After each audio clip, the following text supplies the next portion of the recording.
আমি সাধারণত দুপুরবেলা ভাত খাই না।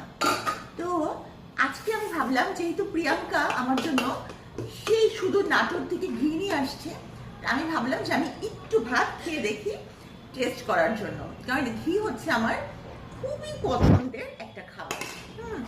আমি সবসময় ঘি ভাত খেতে অনেক পছন্দ করি, ঘি ভাত সাথে লবণ।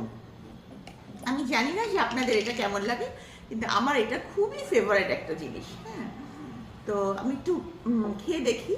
এটা নাকি নাটোরের বিখ্যাত ঘি। হ্যাঁ,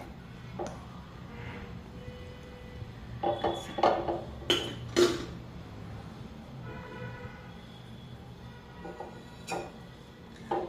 কাঁচা লবণ পাতেও আমি খাই না, কিন্তু একটু ঘি খেলে কাঁচা লবণ খেতেই হয়। গরম ভাতে ঘি আর লবণ, পৃথিবীতে এর চাইতে মজাদার খাবার আর আছে? বিসমিল্লাহ।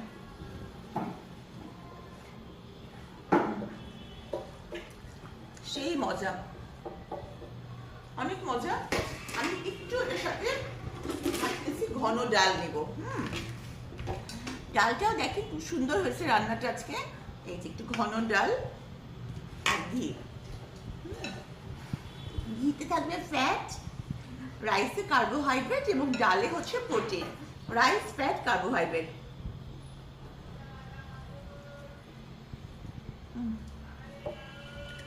কি যে মজা। ডালে মনে হয় একটু লবণ বেশি হয়েছে, নাকি আমি এক্সট্রা লবণ দিচ্ছি দেখে।